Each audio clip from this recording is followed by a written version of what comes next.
আমি একটা বাংলা বাক্য বলছি, আমার কাছে যতগুলো আম আছে আমার বন্ধুর কাছে তার 3 গুণের চেয়ে 2টা আম বেশি আছে। এটা একটা কথা, এটা একটা বাংলা কথা। এই কথাটাকেই কিন্তু ম্যাথমেটিক্যালি লেখা যায় না?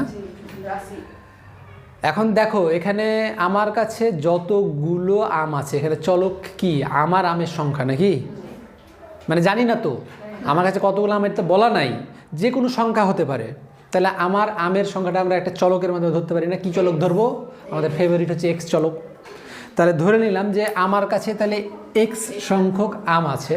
আর আমার বন্ধুর আমের সংখ্যা কত? আমার বন্ধুর আমেরটা হচ্ছে যে আমার যেটা আছে তার 3 ডাবলের চেয়ে 2টা বেশি। তার মানে কি, এই যে এক্স এর সাথে আমরা 3 গুণ করলাম, তার সাথে কয়টা? 2টা বেশি। তো এখানে এক্সকে আমরা কি ধরেছি? কিসের সংখ্যা? চলক। এটা হচ্ছে আমের সংখ্যা, এটা জামের সংখ্যা হতে পারে না? আমার কাছে যতগুলো জাম আছে আমার বন্ধুর কাছে তার 3 গুণের চেয়ে 2টা আছে। আমার কাছে যতগুলো কলম আছে বন্ধুর 3 গুণের চেয়ে 2টা বেশি আছে, হতে পারে না? তো এই যে আমি একটা বাংলা কথাকে গণিতের মাধ্যমে লিখলাম, সেটাই হচ্ছে, এটা কিন্তু একটা বীজগাণিতিক রাশি। কি বললাম? কেমন বীজগাণিতিক হলো? প্রথমত বীজগণিত কথাটা কেন পাটিগণিতিক রাশি বলবো? পাটিগণিতিক রাশি হবে না, কারণ এখানে এক্স আছে, একটা চলক আছে। যখন চলক থাকে তখন সেটা বীজগণিত হয়ে যায়। আর রাশি হচ্ছে এই জিনিসটা। এখন নর্মালি তাহলে যে অধ্যায়টা পড়ছো, এই অধ্যায়টার নাম হচ্ছে বীজগাণিতিক রাশি। তার মানে 2x 3x + 2 এটা একটা কি? বীজগণিতিক রাশি। অনেকটা এরকম বলা যায়, আমি বাংলায় বললাম ওই কথাটা, এটা হচ্ছে বাংলা ভাষা, বাংলা একটা ল্যাঙ্গুয়েজ, ঠিক আছে না? তোমাকে আমি কথাটা বোঝার জন্য একটা ভাষা ব্যবহার করলাম না? ম্যাথমেটিক্সে এই জিনিসটা বোঝানোর জন্য এটা লেখলো, এটা ম্যাথমেটিক্যাল ল্যাঙ্গুয়েজ। কি বললাম? তাহলে ম্যাথমেটিক্যাল এই ল্যাঙ্গুয়েজগুলোকে রাশি বলা হয়। এখন মেলা রকমভাবেই তো তৈরি করা যায়, ঠিক আছে না? আমার কাছে যতগুলো বাড়ি আছে আমার বন্ধুর কাছে তার দ্বিগুণের চেয়ে 5টা বাড়ি বেশি আছে। তাহলে 2x + 5, তাই না? এরকম অসংখ্য আমরা ম্যাথমেটিক্যাল ল্যাঙ্গুয়েজ ব্যবহার করতে পারি না?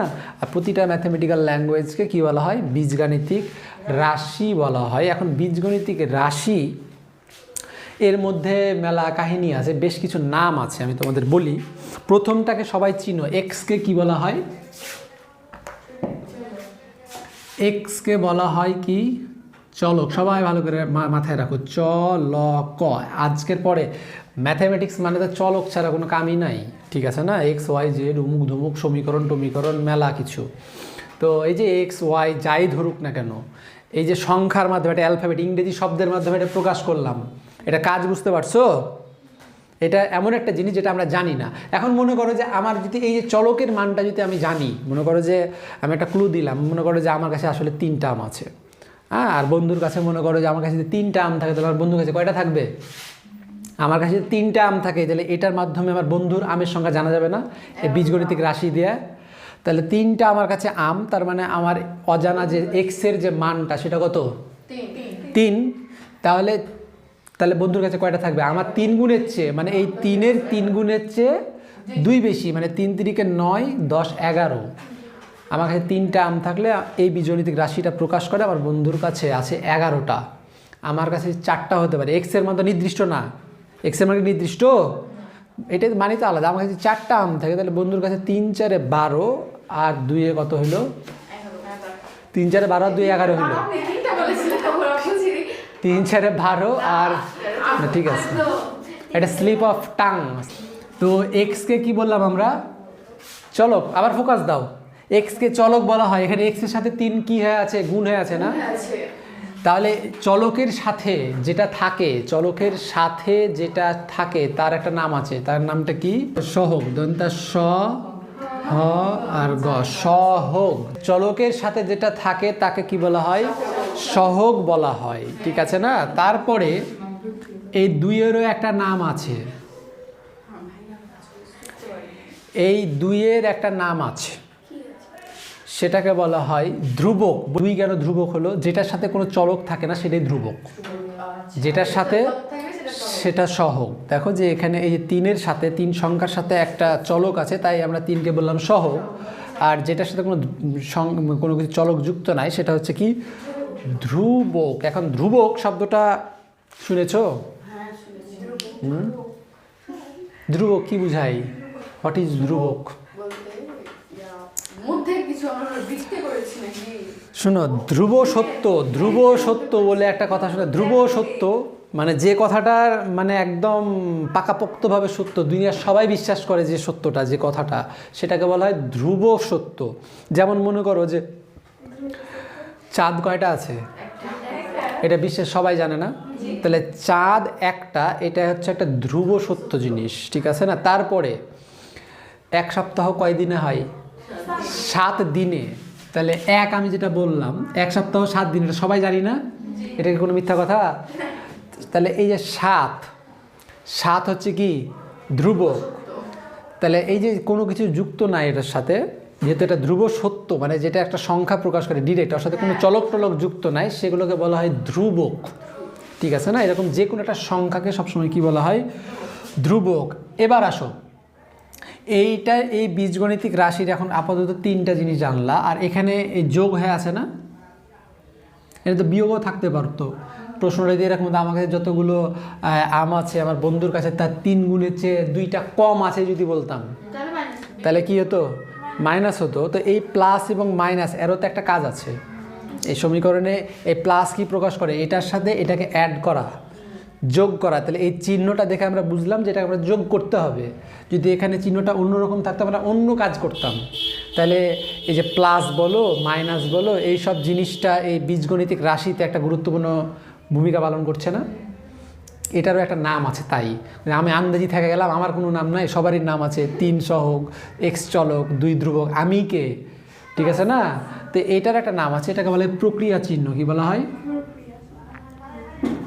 প্রক্রিয়া চিহ্ন। প্রক্রিয়া করা, মাছকে প্রক্রিয়া করা, বাজার থেকে মাছ নিয়ে আসলে ওই মাছটাকে প্রক্রিয়া করা মানে ওটাকে ছিলে কাটা রেডি করা নাকি?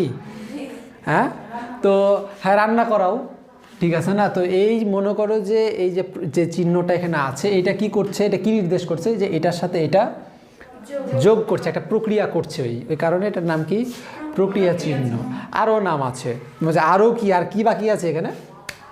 আর কিছু বাকি আছে? আরেকটা আছে, দেখো যে প্রক্রিয়া চিহ্ন 2টা অংশে ভাগ করেছে। এই বীজগণিতিক রাশিটাকে প্রক্রিয়া চিহ্ন কয়টা অংশে ভাগ করেছে? 2টা অংশে ভাগ করেছে। হ্যাঁ, পদ, ওটাকে বলা হয় পদ, ঠিক আছে না? এই বীজগণিতিক রাশির কয়টা পদ আছে? 2টা পদ আছে, যোগ চিহ্ন দিয়ে। এখানে একটা আছে, এখানে একটা আছে। তাহলে আমরা এই যে প্রতিটাকে এক একটা কি বলি? পদ, ঠিক আছে?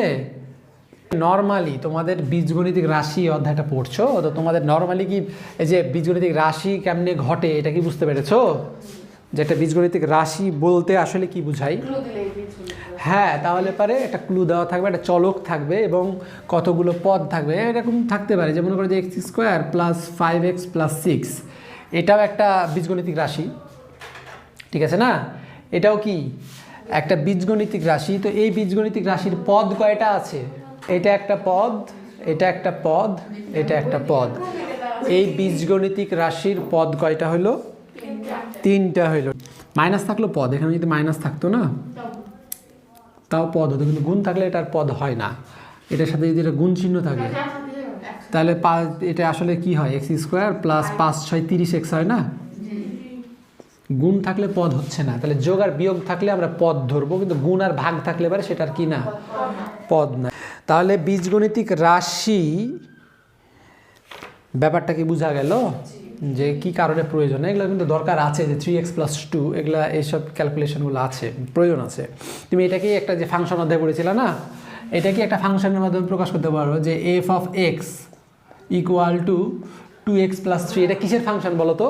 এটা আবার একটা ফাংশন। আমার কাছে যতগুলো আম আছে, আমার বন্ধুর কাছে তার 3 গুণের চেয়ে 2টা আম বেশির ফাংশন। এই ফাংশনটা কি নির্দেশ করে? আমি x এর জায়গায়, তাহলে পরে 3 × 3 ফাংশনে কি করেছিলাম আমরা? যদি আমার আমের সংখ্যা মানে এক্সটা যদি আমরা 3 বলি তাহলে কত দাঁড়ায়? যে 3 × x এর জায়গায় কত লিখলাম? 3 + 2। এগুলো তো করেছো ফাংশনে তোমরা, তাই না? তাহলে 3 × 3 = 9 আর 2 কত হলো? 11। আমার কাছে 3টা না থাকে 4টা থাকলেও ওর একটা কয়টা হবে এটা আমরা অটোমেটিক বুঝতে পারছি। 5টা থাকলে কয়টা হবে বুঝতে পারছি। তো এই জিনিসগুলো একটা ইজি করে না হিসাব নিকাশগুলা, ইজি করে, ইজি যেহেতু করে তার কারণেই এগুলো ম্যাথামেটিক্সে ব্যবহার হয়েছে। তাহলে আমি এবার শর্ট করি। নর্মালি এখন তোমরা বীজগণিতিক রাশি নিয়ে কেউ যদি তোমাদের জিজ্ঞাসা করে বীজগণিতিক রাশি কি জিনিস, তোমরা কি বলবা? এটা হচ্ছে ম্যাথামেটিক্যাল বা গাণিতিক একটা প্রকাশভঙ্গি বা গণিতের একটা ভাষা। বীজগণিতিক রাশি যেটা বাংলায় বলি, যেমন আমার কাছে অমুক আসতে থাকলে, তো এটা কি, এটা ম্যাথামেটিক্যাল ল্যাঙ্গুয়েজ না? তো বীজগণিতিক রাশির মধ্যে সবচেয়ে গুরুত্বপূর্ণ যেটা জিনিস সেটা কি? চলক। এগুলো যেন অ্যান্সার করতে পারো তোমরা, ঠিক আছে না? সবচেয়ে গুরুত্বপূর্ণ জিনিসটা কি? চলক, ঠিক আছে না? চলক থাকবে। আর একটা বীজগণিতিক রাশির কতগুলো অংশ ভাগ করেছি না, প্রত্যেকটা অংশের নাম মনে থাকবে, ঠিক আছে না? যেটা এক্স সেটা হচ্ছে চলক। আর চলক কাকে বলে, চলক সম্পর্কে একটা তোমাদের নলেজ দিয়েছি, ছোট একটা হিসাব, যে চলকটা কি, যেটা আমরা জানি না, যে মানটা আমরা জানি না, ঠিক আছে না? তার চলকের সাথে যেটা থাকে সেটা সহগ, আর যার সাথে কোনো চলক থাকে না সেটা হচ্ছে ধ্রুবক, আর যে চিহ্ন দেওয়া থাকে সেটাকে প্রক্রিয়া চিহ্ন বলা হয়। আর প্রক্রিয়া চিহ্ন যে দুইটা অংশে ভাগ করে প্রতিটাকে এক একটা পদ বলা হয়।